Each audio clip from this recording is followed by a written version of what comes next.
Thanks to everybody for showing up tonight. Really, really appreciate it. Hope you had a great time. Thanks to the folks at the Vogue for making this venue possible. Thanks to everybody who worked on the film, everyone who was interviewed in the film, the supporters, the contributors to the film, and especially the Mensch, because without him there ain't no movie.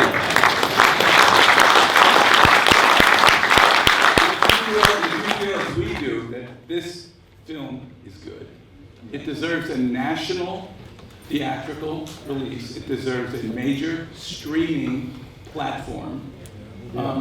Please help and go to baseballmensch.com where you can get a tax-deductible donation. We really appreciate it. I hate having to do this, but that's what it's like for no-budget productions. Thank you so much, and now to the Q&A. Thank you, Randy. And now, would you please welcome to the stage Marty's best friend, Michael Gaines.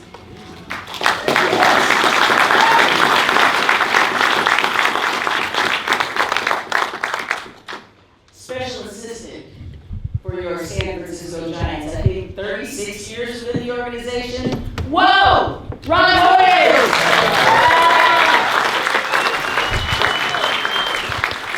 And the man of the hour. Please put your hands together for Marty, Lurie!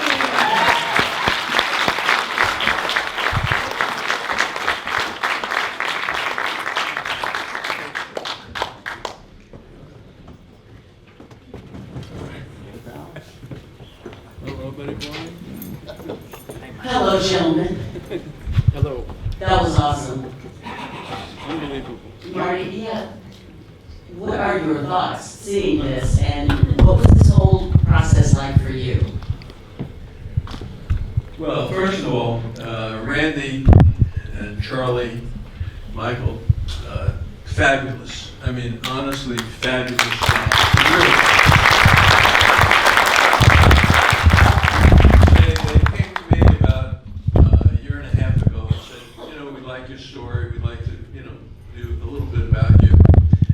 And I didn't know I was getting involved in something like this. The only movie that took longer to do was Ben-Hur. For a year and a half, all the interviews, they worked tirelessly. And then for me to sit here and watch it, I can't tell you how emotional. It just touched my heart. I do these things. This is what I do every day. I've never been to broadcasting school. I sincerely, the people say, well, how could you listen to the callers and all this? I like them. I like the stories. And there were a number of people whose careers I started. And I think people deserve a chance. And if something goes wrong, you still deserve a chance to make it right in the world. I don't like this cancel culture business. I don't like it. And in my profession, I wanted to give people a chance. So to see it on the screen, and boy, was that really me? Really? Did I really go to law school? And did I really do 3 capital cases? And did Michael and I really bet on baseball every morning? We were scientists. We had a plan. It just didn't work. That's all. And do I sit here with Woe and talk baseball with him or with Art Howe? And Brian Murphy had me on KMBR this morning, and I told the story. My best moment was when Billy Bean threw me out of Art's office. Because I was sitting there talking to Art, and Billy had that temper. And he threw me out of Art's office and then called me up later that morning and said, I apologize, I'm sorry. And it was one of those baseball moments that I lived. And I tell people, you have the picture of baseball, and I actually walked into it. And that's how I feel about it every day. And I was on this morning, they asked me about the Giants. I said, of course, there's still plenty of games left. I've been through this in my life. I've watched these seasons happen. And I don't give up till you're 6 back with 5 to go, something like that. I don't give up. But to answer your question, see, I'm a lawyer, I can talk. I've done nothing. But to answer the question, it just touched my heart.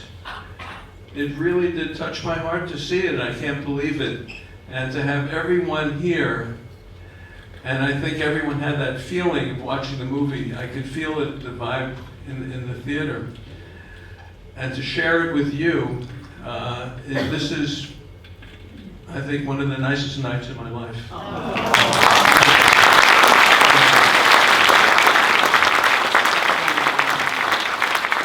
We all got a little emotional watching it. Did we all get a little emotional? We laughed, we cried, we sang, we danced. No, it was just fantastic. It really caught the essence of who you are, Marty. And we have Michael here, we have Coach Woe here, who represent the two parts of your professional life, the law and baseball. So, Michael, why don't you tell us about knowing this guy since you were little ones, youngsters? I'm really happy to do it. He's a lawyer too. Yeah, a bit of an emotional one, however, from all this. Marty and I are, we are brothers. There's no question about it. There's something that he brings out in me, and that's honesty. I say things to him that I just don't really say to anybody. In the best of times and sometimes in dark times. And so, there's something very special about that. When our phone conversations, to me, are legendary. And we just laugh, we make each other laugh. And we've done some very, very, very funny things together. And we've also been in battle together. We've tried cases together as co-counsel, major cases. And, they're exhausting and they're tough. And Marty was one of these guys who just knew how to ask questions and let people breathe and let people talk. And that's how good things happen in a courtroom. And here's how good things happen, talking about betting. And I still think about this. I wake up in the middle of the night and it makes me laugh. And it is true that Marty and I, on occasion, would place a wager on a baseball game. And it is also true that I believe that we invented analytics. We were the first. Absolutely, yes, we had this simple mathematical formula that I was just married to because of my obsessive compulsive disorder. And I refused to, I would not allow us to waver from that. And Marty handled the American League and I handled the National League. And that was how we did it. So there was one day where we bet 7 games. And this was not typical of us. We were very conservative. 7 games. And the last 2 games we had won 5. The first 5 of the day. And the last 2 games was an Expo doubleheader at Candlestick Park. And it got darker and darker and colder and colder. And we won that 7th game. We won both ends of the doubleheader. And we stood up and we said, we're not gamblers, we're scientists. People are looking at us saying, really? And we wear lab coats. We don't see them, but we wear lab coats. And we have pocket protectors. And that's what it was just a riot, I have to tell you.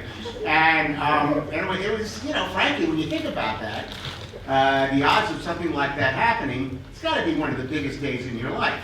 And all I can say is I'm so happy for Marty. I mean, I remember, when Randy would come over and they just ask me questions. Go ahead, talk. And I had no idea how grand this thing was going to be. I mean, you talk about, this is a documentary. Documentary filmmaking is so great. And what a treasure for me to have a documentary about someone that I kind of know really, really well. And every bit of it rings true. And it's even grander than I could even imagine. So, Renell, thanks a lot.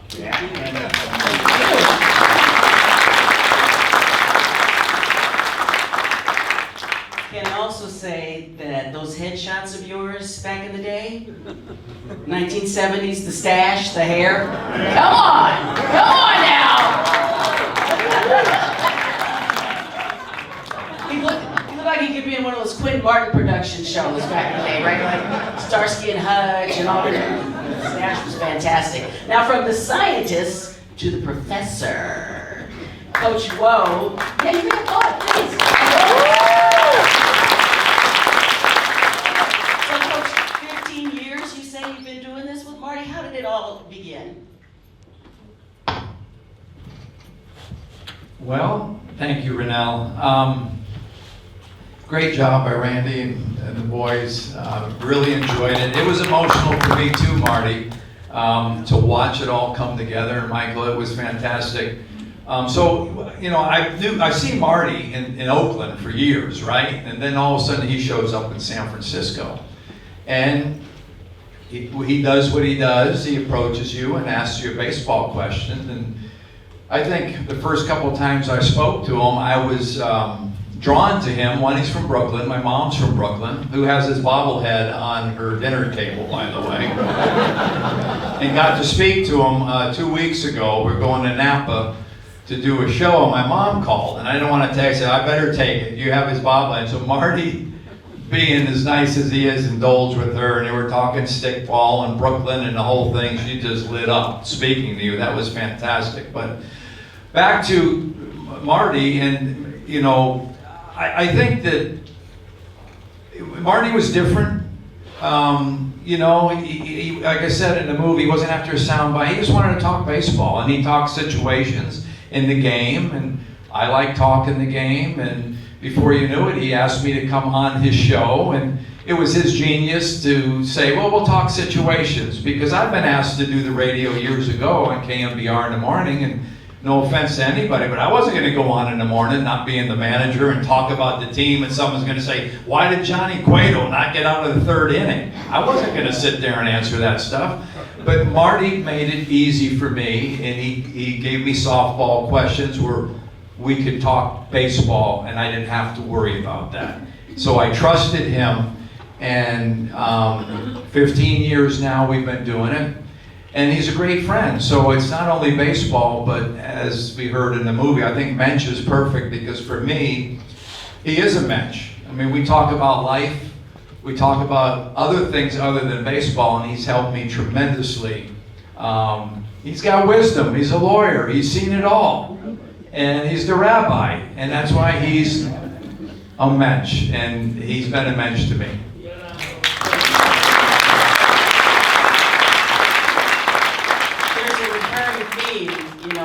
We talk about Marty, how open his heart is, how giving he is, how caring he is, how he wants everybody to succeed, and he wants to help everybody to succeed, and that's a theme that runs throughout the movie, and that's who you are, and everybody in this room, I think, would agree with that.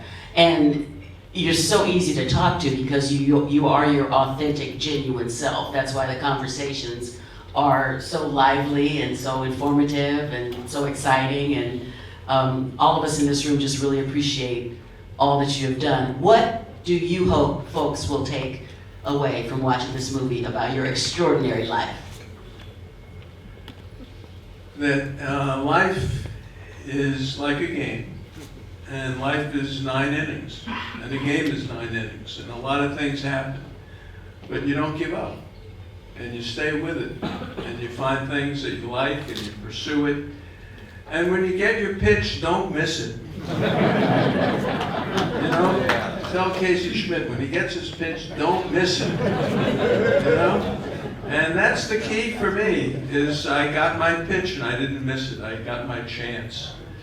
And, you know, starting the law practice, we really did start it at Henry's Imperial Steakhouse in Miami. And if you know Miami, and it was in an underserved, where folks didn't have access to lawyers. And we went in there, and that's what we did. And I remember Richard and I sat in that first office, and they had that little window cut out for the food to go through. And we sat in the office and interviewed people under the exhaust hood and stuff and that's what we did, And my first client, his name was George Washington. Of course. Yeah, and he brought in the deer meat, and it's really a true story. And eventually they brought a TV and a suit of clothes, and what did I know? I didn't know where they got it. Who asked? And who asked? So that's the life I lived. That's how we started. And so what you take from it is life is long. A lot of things happen, and you bounce with it. You come back, and you do your best, and you come back. And the other thing I have to say, as I sit here, I think I have a connection to everybody in the room. Everybody. I swear. I look at everyone, and there's some connection I have with you along the journey. And it's a good one. It feels right. And that feeling is just overwhelming sitting here having it. And the other thing is, I couldn't do it. I've never worked for anybody in my life. Richard and I started the law practice with Michael in San Francisco as well. And then the baseball thing, I went to Phil Morgan at El Cerrito High. And of course that station was 5 watts. And I said, Phil, I could go outside and yell. Further than it goes, really. He said, don't worry, you'll do your job. And that was it. But I couldn't have done it without support. And that's the other part of life, is that we have to support each other. And the advertisers who know, and the Georgie brothers are here, and Gene Bagato, and Original Joe's, and over the years, I've had so many people that supported me. And they didn't know me, Michael Henlick and Pave Jewelers, they didn't know me from Adam. And I walked in and said, I'm going to do a baseball show, and they put their faith in me. So I think part of what I take from this is that there is a faith in the world, and if you have faith in people, it's good. Good things can happen. So my connection to everyone, Maxine sitting there, the judge, federal judge, Maxine Chesney is here. And there's just so many people, Eddie Montague, you're out. Boo, he wants me to, we should boo Eddie, so he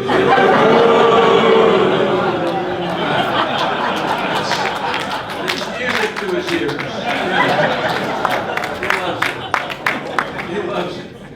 And, riding in the parade, getting a car and riding in the parade, and Mario arranged that. I got to the ballpark in that after the 3rd World Series, and I didn't know if I would, we talked about a car after the 2nd World Series. Mario said, gee, you should have a car. And of course, you get near the World Series and nobody wants to talk about the parade. It's the jinx, the P word, and that's what he said to me. So they end up winning in Kansas City, thank God, And I said to Mario, what about the car in the parade? And he said, oh God, he was overwrought at that point. It's a crazy 7th game in Kansas City. And I got to the park the morning of the parade, and there's a car for Willie Mays, for McCovey, for Amy G, Barry Bonds. And I got to the next one, and it said Marty Lurie.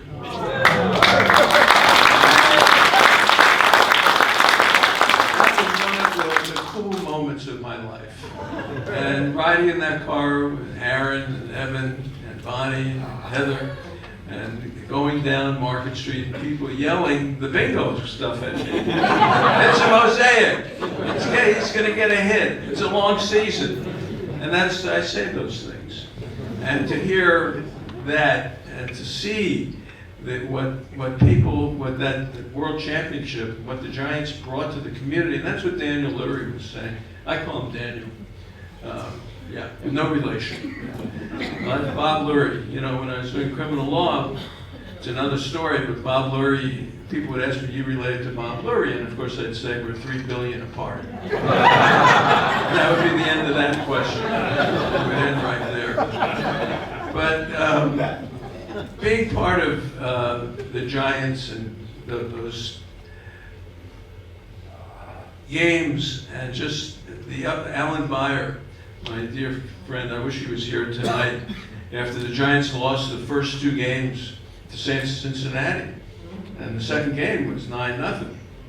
And who was it? Bronson Arroyo, I think, pitched shutout maybe in that game. I forget who it was. And it was a Sunday night, and I was going to do the post-game show that night. And Alan, who's one of the Giant investors, I love him.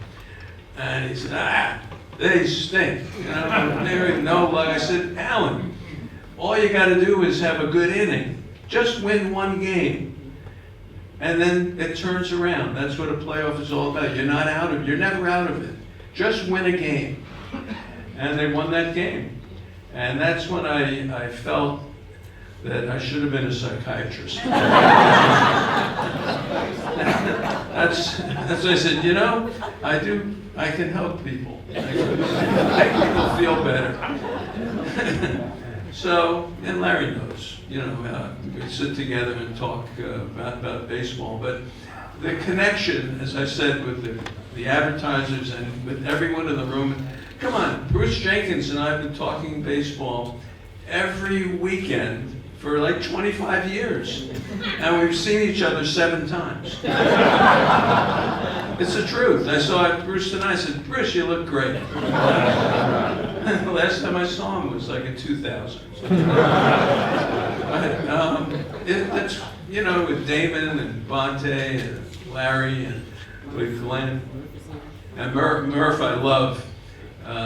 Murph, you know, I put him on the air, you know, first. Murph, where are you? Are you still here? No, I think he was concerned.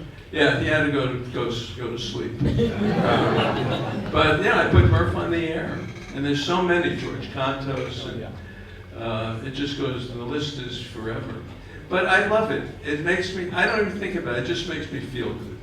So that's what I take from it. Life, baseball, it mirrors itself. Everything that happens in this country happens on a baseball field if you look at it carefully over the history of the country. And I like to talk about it, and it's a generational game. If Lincecum, Gaylord Perry, Johnny Antonelli, Carl Hubble, each one had a part, and each one stood on each other's shoulders and brought us to today to talk about Logan Webb. But that's what baseball is. It's that connection of generations and families. That's what it is, and that's what it is to me. So thank you. I love everybody, and I really mean it.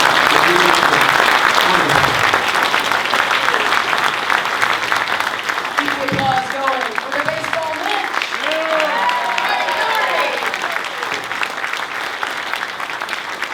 Marty, you are a national treasure, and you all, we have to do all that we can to get this movie seen all over the country. We need this in wide release. We need this to be nominated for an Oscar for Best Documentary. I need you, right? I need you on the red carpet with me, of course. Yes. Do we have time, or are we still going to take questions from the audience? Are we going to do that, girl Randy? That's it? We're gonna wrap? We're gonna wrap. Okay. All right, well, thanks again, you all, for being here. What a fantastic night.